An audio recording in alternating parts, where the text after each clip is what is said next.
اعوذ باللہ من الشیطان الرجیم بسم اللہ الرحمن الرحیم والسابقون الاولون من المہاجرین والانصار والذین اتبعوهم بإحسان رضی اللہ قال النبی صلی اللہ علیہ وسلم اذا رأیتم الذین یسبون اصحابی فقولوا لعنۃ اللہ علی شرکم صدق اللہ مولانا العظیم اللہم صلی علی محمد النبی الامی وعلی آلہ وبارک وسلم رب اشرح لی صدری ویسر لی امری واحلل عقدۃ من لسانی یفقہوا قولی۔ واجب الاحترام علماء کرام، نوجوان ساتھیوں، آج کا یہ عظیم الشان پروگرام انشاءاللہ العزیز مہمان خصوصی حضرت مولانا شبیر عثمانی صاحب اور حضرت شاہ صاحب تشریف لا چکے ہیں، تھوڑی ہی دیر میں وہ تشریف لانے والے ہیں۔ میں 2-4 منٹ اپنے ساتھیوں کے حکم پر شان صحابہ کے حوالے سے 2-4 باتیں عرض کرتا ہوں۔ سمیر محترم، نبی کریم صلی اللہ علیہ وسلم کے صحابہ آپ کے شاگرد، آپ کے مرید، جنہوں نے امام الانبیاء کو ایمان کی حالت میں دیکھا اور ایمان کی حالت میں ان کا انتقال ہوا، انہیں صحابہ کہتے ہیں۔ صحابی کا جو درجہ، جو مقام ہے، اسی اندازہ لگائیں کہ امام الانبیاء صلی اللہ علیہ وسلم ایک مرتبہ مدینہ منورہ سے باہر سفر پہ جا رہے تھے۔ دوران سفر ایک آدمی آیا، گھوڑے پر بیٹھا ہوا حضور کے قریب آیا، حضور علیہ السلام سے کہنے لگا کہ مجھے کلمہ پڑھائیں۔ اس کے دانت کھولے تو دانتوں پر زردی تھی۔ امام الانبیاء نے ارشاد فرمایا کہ بھئی کیا ہوا؟ یہ دانت صاف نہیں کرتے؟ اللہ کے محبوب بہت لمبا سفر کر کے آپ کی زیارت کے لیے، کلمہ پڑھنے کے لیے آیا ہوں۔ اللہ کے محبوب، راستے میں کھانے پینے کا سامان ختم ہو گیا اور میں راستے میں پتے اور گھاس کھاتے کھاتے یہاں آپ تک پہنچا۔ پیغمبر علیہ السلام نے کلمہ پڑھایا، کلمہ پڑھ لیا۔ اللہ کے محبوب نے ارشاد فرمایا ہم سفر پہ جا رہے، تم جاؤ میرے مدرسے میں اصحاب صفا، وہاں جاؤ، دین جا کر سیکھو، میں واپس آؤں گا تمہیں اور دین کی باتیں بتاؤں گا۔ تو یہ صحابی کہنے لگا، ابھی ایک لمحہ پہلے اس نے کلمہ پڑھا۔ کہنے لگا اللہ کے پاک پیغمبر، اگر آپ مجھے اجازت دیں تو میں اپنے بیوی بچوں کو لے کے آ جاتا ہوں، آپ بھی اپنی دیر سفر سے واپس آ جائیں گے اور میں بھی واپس آ جاؤں گا۔ اللہ کے پیغمبر ارشاد فرمایا جاؤ۔ حضور اسی جگہ پر تھے، یہ چلا گیا، گھوڑے کو دوڑایا۔ راستے میں جاتے ہوئے ایک جنگلی چوہے کا سوراخ تھا، اس کے اندر اس کے گھوڑے کا پاؤں اٹکا، یہ گھوڑے سے نیچے گرا اور اسی جگہ پر اس کا انتقال ہو گیا۔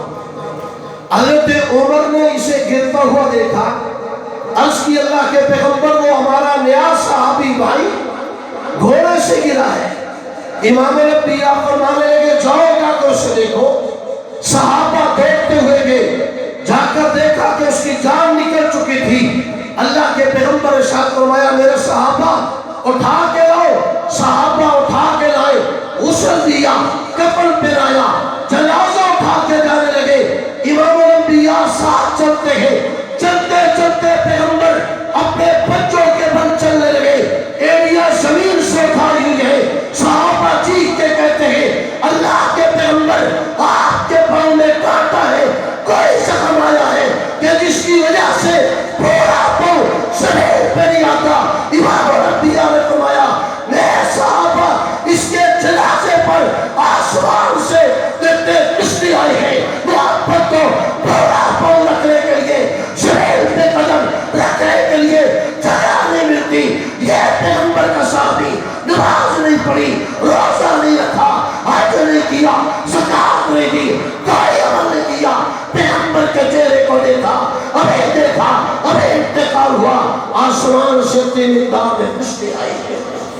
میرے بھائیوں غور کرو، نبی کا صحابی وہ ہوتا ہے کہ جس کے لیے اللہ کریم اتنا اعزاز اس کو عطا کرے۔ علماء نے لکھا ہے کہ ایک دن نبی پاک صلی اللہ علیہ وسلم کا ایک صحابی، اسے کچھ مال کی ضرورت تھی، ایک جگہ پہ جا کے بیٹھا، جنگلی چوہا ایک دینار لے آیا، پھر گیا دوسرا، تیسرا، چوتھا، 29 دینار لے کر آیا، اور اس کے بعد ایک تھیلا لے کر آیا، وہ صحابی کے پاس رکھا، زبان حال سے کہا اے پیغمبر کے صحابی، تجھے مال چاہیے تھا، دولت کی ضرورت تھی، دینار کی ضرورت تھی، اللہ نے جس مال پر میری ڈیوٹی لگائی تھی تیری خدمت میں پیش کی ہے، جاؤ یہ تمہارے لیے حلال ہے۔ پیغمبر کے صحابہ مال کی ضرورت ہے، اللہ غائب سے جانوروں کو خدمت کے لیے بھیجتے ہیں۔ بلکہ علماء نے ایک مسئلہ لکھا ہے کہ یہ نبی پاک جا رہے تھے، حضور کے صحابہ کہنے لگے یا رسول اللہ، ہمارے پاس جو کی روٹی ہے لیکن سالن نہیں ہے، اللہ کے محبوب سالن نہیں، کیسے روٹی کھائیں؟ حضور نے فرمایا میرا اللہ تمہارے لیے انتظام کر دیتا ہے۔ تھوڑی دیر گزری، ایک شہد کی مکھی آئی، وہ شہد کی مکھی رسول اللہ کے سر پہ منڈلانے لگی، ایک صحابی نے اٹھ کے مکھی کو اڑایا، مکھی پیچھے سے آ گئی، دائیں بائیں سے مکھی آنے لگی۔ امام الانبیاء نے شاہ فرمایا میرے صحابہ تمہیں بھوک لگی ہے، تمہارے سالن کا انتظام یہ مکھی کر رہی ہے، یہ مکھی مجھے یہ کہتی ہے اللہ کے پیغمبر ہم نے شہد تیار کیا ہے، آپ کے صحابہ کو سالن کی ضرورت ہے، بھیجیے کسی کو۔ پیغمبر فرمانے لگے علی یہ میرا لکڑی کا پیالہ لے کر جا، مکھی کے ساتھ چلا جا۔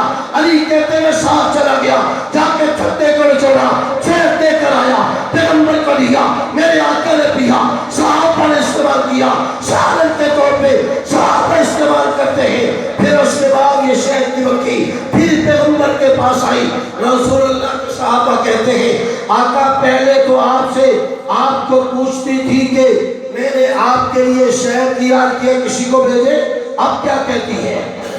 اللہ کے پیغمبر نے ارشاد فرمایا اب یہ کہتی ہے کہ آقا ہم شہد کی مکھیوں نے شہد تیار کیا، آپ کو پسند آیا یا نہیں آیا؟ تو رسول اللہ نے ارشاد فرمایا شہد کی مکھی مختلف علاقوں میں جاتی ہے، پہاڑوں پہ جاتی ہے، مختلف قسم کے پھلوں پہ بیٹھتی ہے، ذائقے سب کے الگ الگ ہوتے ہیں، ذائقے جدا ہوتے ہیں، یہ میٹھا شہد کیسے تیار ہوتا ہے؟ شہد کی مکھی نے کہا اللہ کے پاک پیغمبر ہم ساری مکھیاں چوس چوس کے لاتی ہے، چھتے پہ آ کے بیٹھ کر ایک پپا زبان سے کہتی ہے صلی اللہ علیہ وسلم، یہ کہنے کی دیر ہوتی اللہ سب کو میٹھا کر دیتے ہیں۔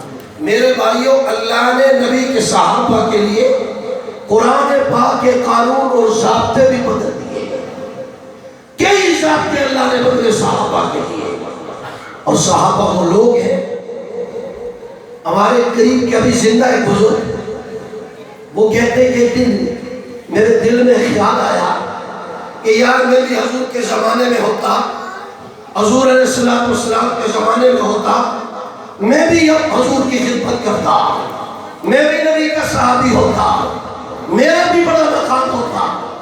کہا کہ میں دن کو سوچتا رہا، رات ہوئی تو میں نے خواب دیکھا۔ خواب کیا دیکھا کہ امام الانبیاء ایک بس پہ سوار ہیں، آقا علیہ السلام کے ساتھ بس میں ابو بکر، عمر، عثمان، علی، طلحہ، زبیر یہ صحابہ بیٹھے ہوئے ہیں۔ اچانک بس چڑھائی پہ چڑھنے لگی، بس اوپر کو جانے لگی، ڈرائیور نے کہا جناب بس کی بریکیں فری ہو گئی ہے، اب یہ بس میرے کنٹرول میں نہیں ہے، کوئی آدمی اتر کر اس کے ٹائروں کے نیچے پتھر روڑا لگائے تاکہ بس رک جائے۔ یہ اللہ والا بزرگ کہتا ہے میں خواب دیکھتا ہوں کہ میں بھی اسی بس میں بیٹھا ہوں، اچانک میں نے وہاں سے چھلانگ لگائی، نیچے اتر آیا اور میں نے روڑے اینٹیں تلاش کی، جب مجھے کوئی چیز نہ ملی میں بڑا پریشان ہوا کہ بس میں پیغمبر تشریف فرما ہے، آقا کے یار بیٹھے ہیں، اگر حادثہ ہو گیا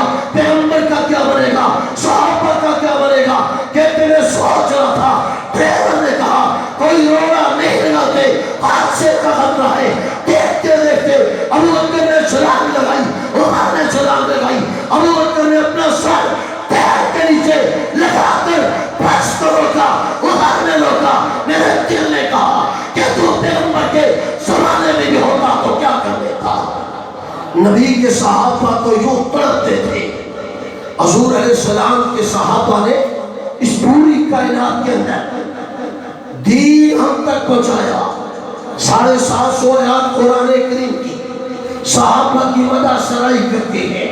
صحابہ کے شرف و تقدس آپ کے مقام کو بیان کرتے ہیں.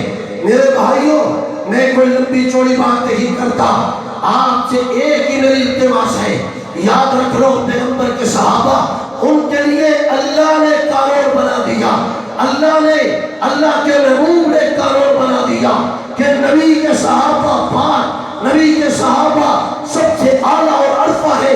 اس لیے کائنات کے اندر علماء یہ کہتے ہیں کہ انسان جس سے محبت کرتا ہے اسی کے ساتھ اس کا حشر ہوتا ہے. آج صحابہ سے محبت کریں گے، اہل بیت کی محبت ہوگی. صحابہ کرتے کرتے دنیا میں وقت گزاریں گے. یاد رکھو، مرتے وقت بھی انسان کے سامنے وہ چیز آتی ہے جس سے محبت ہوتی ہے. صحابہ سے محبت کریں گے تو انشاءاللہ مرتے وقت صحابہ کی زیارت ہوگی. اور یاد رکھو، بس اوقات چھوٹا سا کوئی گناہ بھی انسان کو نیکی سے معروف کر دیتا ہے، وہ دور کر دیتا ہے. نبی پاک کے صحابہ وہ لوگ تھے. آخری بات، سیدنا فاروق اعظم رضی اللہ تعالیٰ عنہ امیر وقت بنے، خلیفہ بنے. آپ نے تیسرے دن مجمع میں تقریر کی. آپ نے تقریر کے دوران کہا، لوگوں جو کام مجھ سے پہلے ابو بکر کیا کرتے تھے وہ سارے کام میں کروں گا. یہ جملہ کہا، ایک آدمی کھڑا ہو گیا، اس سے کہا، امیر المومنین 3 دن گزر گیا آپ کو خلافت پہ بیٹھے ہوئے، ایک کام ابھی تک آپ نے نہیں کیا. حضرت عمر چوکنا ہو گئے، کہنے لگے بھائی کیا کام ہے؟ کہا کہ ابو بکر روزانہ فجر کی نماز پڑھنے کے بعد 2 روٹیاں لے کر ادھر جایا کرتے تھے، اور آپ کو 30واں دن ہے، ابھی تک آپ روٹیاں لے کر نہیں گئے. تو سیدنا فاروق اعظم اگلے دن اٹھے، نماز کے بعد فارغ ہوئے، 3 روٹیاں بغل میں لی اور چل پڑے. چلتے چلتے پہاڑ آیا، پہاڑ کے اندر غار تھا، غار سے قرآن پڑھنے کی آواز آ رہی تھی. سیدنا فاروق اعظم سوچتے ہیں، دل میں کہتے ہیں کہ ابو بکر اسی قاری قرآن کے لیے روٹیاں لے کے آتے ہوں گے. فاروق اعظم کہتے ہیں میں اندر گیا، جس وقت میں نے جا کے دیکھا ایک بوڑھا آدمی ہے جسے نظر بھی نہیں آتا، جو چل بھی نہیں سکتا، جس کے منہ میں دانت بھی نہیں ہے، جس کے کمزوری ہے، معذور آدمی ہے. سیدنا فاروق اعظم کہتے ہیں ابو بکر اسی کے لیے روٹیاں لاتے ہوں گے. فرمایا کہ میں روٹیاں لے کر گیا، میں نے نوالا توڑا، توڑ کے بابے کے منہ میں داخل کیا تو بابے کی چیخیں نکل گئی. بابا روتے ہوئے کہنے لگا، ہائے میرے اللہ، ابو بکر کا انتقال ہو گیا. میں نے کہا بابا تمہیں کس نے بتایا کہ ابو بکر دنیا سے چلے گئے؟ اس نے کہا بتانے والا تو کوئی نہیں ہے، لیکن 2.25 سال تک یہی معاملہ رہا کہ روزانہ ابو بکر آیا کرتے تھے، انہیں پتا تھا میرے منہ میں دانت نہیں ہے، اپنے منہ میں روٹی کا لقمہ ڈالتے، اسے چباتے، نرم کرتے، نرم کرنے کے بعد اپنے منہ سے نکال کے میرے منہ میں داخل کیا کرتے تھے. وہ ابو بکر تھے. آج انہوں نے یہ کام نہیں کیا، ان کی جگہ پہ کوئی اور آیا ہے. انہیں پتا تھا میرے منہ میں دانت نہیں ہے، اس لیے روٹی چبا کے کھلاتے. تو نے پورا لقمہ میرے منہ میں داخل کیا ہے. میں سمجھ گیا کہ یہ ابو بکر نہیں کوئی اور ہے. بھائیوں، ان کا کون مقابلہ کرے کائنات میں؟ کوئی ان کا مقابلہ نہیں کر سکتا، کوئی شان کو پا نہیں سکتا. اس لیے میری آپ سے گزارش ہے، جہاں پہ اور کام کریں، صحابہ کی محبت دلوں میں بٹھائیں. صحابہ کی محبت دل میں ہوگی انشاءاللہ العزیز. جہاں پہ صحابہ جائیں گے، صحابہ کے چلنے والے بھی صحابہ کے ساتھ حضور کے صحابہ کے قدموں میں قیامت کے دن پہنچیں گے.